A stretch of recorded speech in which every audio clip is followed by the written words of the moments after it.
that you got to remember, Steve, is that we all love Joe Montana. We all love Dan Marino, the big guys that can throw darts.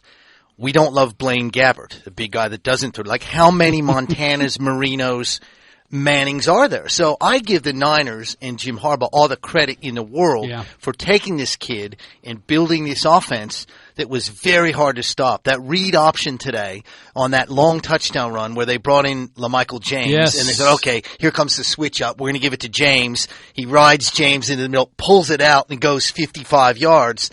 That's a great play, and that's taking advantage of your personnel. You're right. Very good game plan today by by Harbaugh and Greg Roman. They called a really good game. Yeah. And Ed said this to me many times during the game. Alex Smith cannot make that play. So we watched. I was kind of kidding, but I was kind of not. Because there were games like Alex Smith does not lose the Ram game. Correct. A few weeks ago. No, you're right. But I don't think Alex Smith wins the way that Kaepernick did today. Although the Niners are a better team, I don't think Alex Smith necessarily wins the game at New England. So their styles are different. Yes. At this point, we just need, as Niner fans, we need 8 more quarters of what we saw today. We still got 8 more quarters.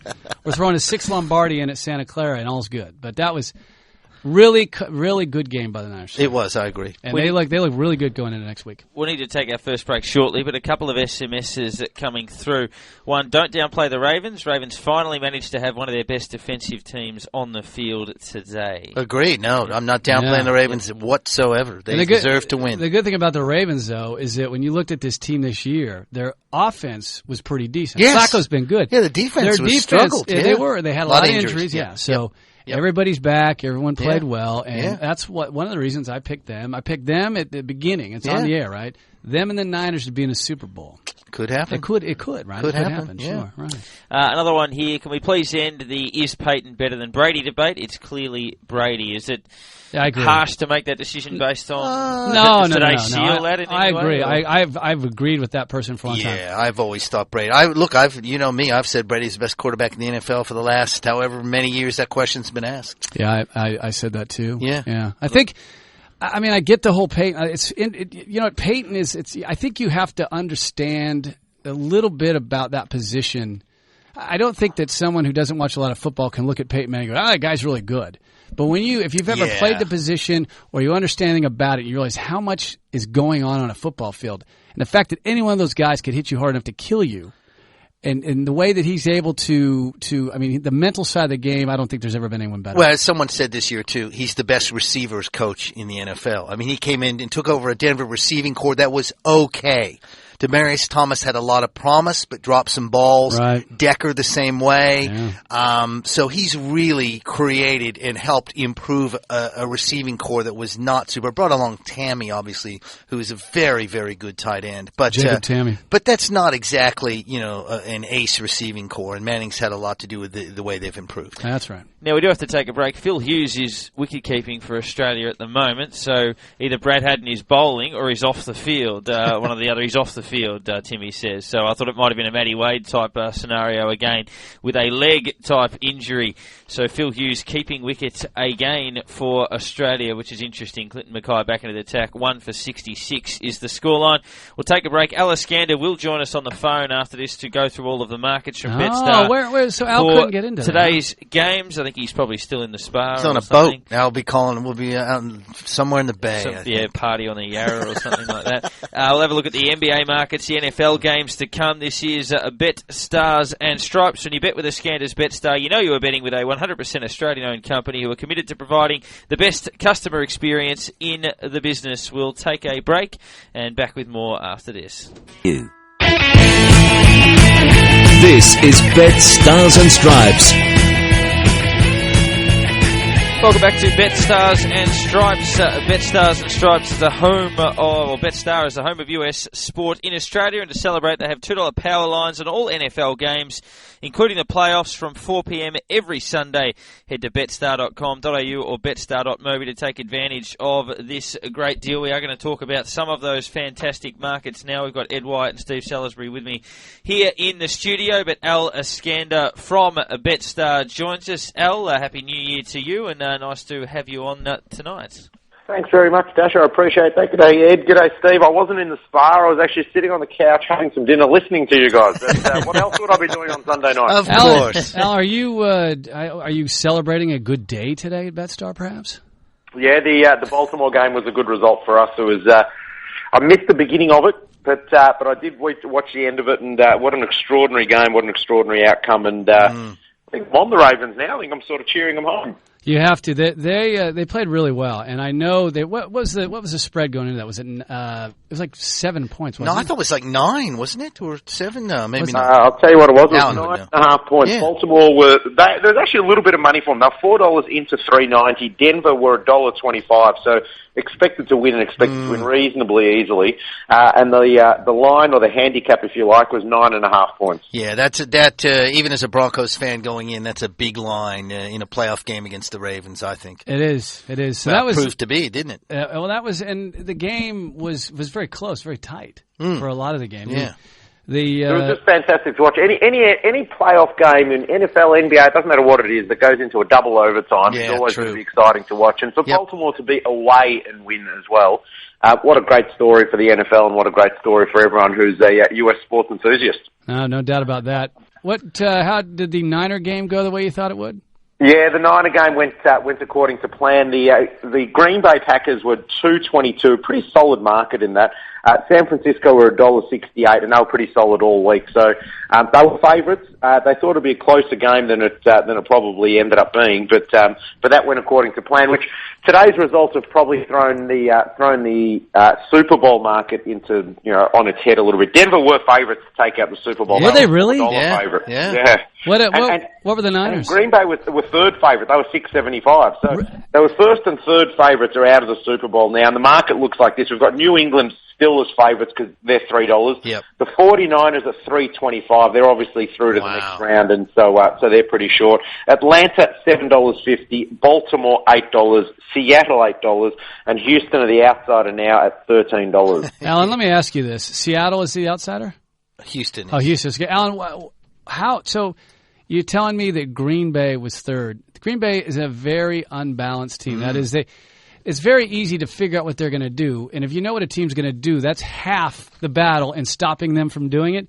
How could anybody? Who's coming up with these lines? Because that is, where are you getting? Alan's friends are Steve's employees. It's the Betstars boys are coming up with. But Steve, if $6.75 is too short, which I think your points are valid. If $6.75 is too short, that means there's probably value in one of the other teams. It was a really even market before this round, or before sort of today's games. I mean, $4 went out to $4.50 the Pats. And then it was $6.75 Green Bay, $6.75 the 49ers. Then you went out $8 Seahawks, $8.50 Falcons, and then $15 and $19 the Texans and the Ravens. So it was a really even market, and it was sort of hard to sort of distinguish them. But we just thought Green Bay, we thought they'd be there or thereabouts, and we thought that they'd beat the Ravens and beat them reasonably easily. And so once they beat the Ravens, as we anticipated they would, once they beat the Ravens, then they progressed to the next round. All of a sudden, there's only 4 teams left. All of a sudden, $6.75 would have been pretty good value. No, that makes sense. I guess it makes sense. Steve, he knows what he's doing. Yeah, and here's the deal, Alan. I'm trying to understand this betting thing. And like last week, we had one of your guys on, and we talked about the NFL. We were talking about the games that were coming up, and I'm trying to understand the betting side of things.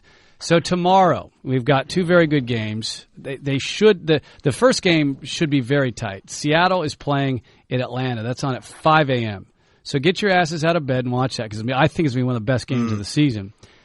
The other game starts at I think probably 8:30, and it's the night game over there. It's Houston and New England. What are the lines on those 2 games? Yeah, so we'll go with that first game, 5:05, and it's live on ESPN and on 1HD. So I'll be getting myself out of bed and watching that game. Seattle's actually been a really big drifter. They've been $2.08 to $2.34. This is a head-to-head market. Wow. The Falcons have been $1.76 into $1.62, which I think is an extraordinary short. I reckon there's a bit of a question mark on the Falcons in terms of playoffs and their playoffs. Yeah. Yes, you're right. Matt Ryan and his temperament. I'm a big believer, and it's cliche for a reason, that 90% of sport is above the shoulders. And I think that when you've got this voodoo and when you've got this sort of this question mark of your ability to perform on the big stage in the playoffs, I think to be $1.76 into $1.62 is a little bit confusing to me. I think Seattle represent pretty good value at $2.34. Yeah. And the line or the margin has been up 1 point. It was a flat 1 point. It's out to a 3-point line now. Wow. Well, you bring a great That's point up interesting. because last week I was at home and I'm talking to guys who are kind of in the know, NFL guys, and the stuff that we're talking about is nobody can understand the Falcons. Yeah. You knew who every team was, but you look at the Falcons and a lot of it you think, God, is it a house of cards? Because, as you said, they've gotten to this point before where they had the home field advantage and they got hammered a couple of seasons ago by, the eventual champions, Green Bay. But I'm picking Seattle tomorrow. And Seattle's hot. They're the hottest team in the league right now. I think And this is what the Giants did last year, guys. Let's forget it. Form coming into playoffs is really important, and the Giants were hitting good form coming into the playoffs, and we all know how that ended up. But as you said, Steve, the Falcons have been a real query from a punting point of view all season. They had a great record with 13-3. So the home and away season treated them well. They were in good form. I know they finished the end of the season a little bit dubiously, but nonetheless, they were never in the top 3 or 4 teams in the Super Bowl betting. They just never were. Punters didn't want to back them. They didn't want to get on board, but for whatever reason, they want to get on board this week, and they've been, like I said, $1.76 into $1.72, and Matt Ryan's got to play the game of his life probably to progress to the next round. Yeah, that's a good point. I like Seattle to win that, but the way things go, if the Falcons are good at home, and Seattle doesn't play all that well on the road. That's typically how it's been the last couple of seasons. Tomorrow, obviously, we'll see. What about the second game? A lot of people think that the Texans have no chance. I think the key to that game really is if they can keep Brady off the field. The way they do that is to give Arian Foster the ball. What is the line right now?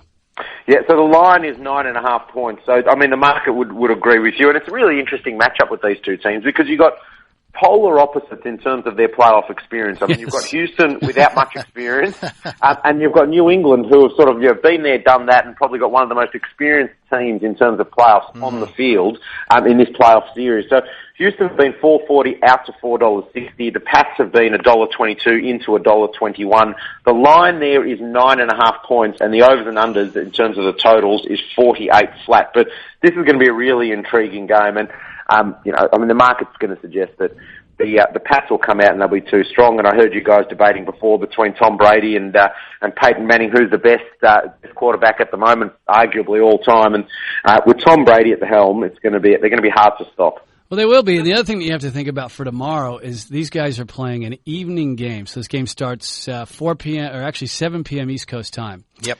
And or maybe it's 6, whatever. The point is that it's a late game. It's Boston and it's January.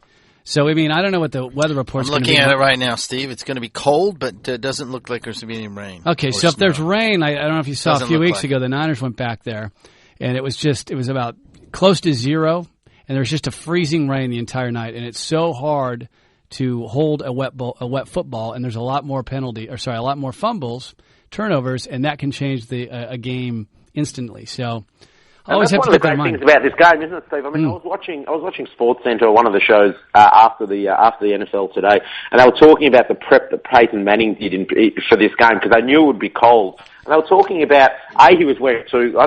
They said he was wearing 2 gloves. I don't remember. I didn't recall whether it was or not, but they also said that training this week he would actually put his throwing hand in ice for 30 seconds for the sake of the argument, and then take his hand out and then practice throwing with a cold hand. And I'm just like, wow, this is, you're playing over such a vast land.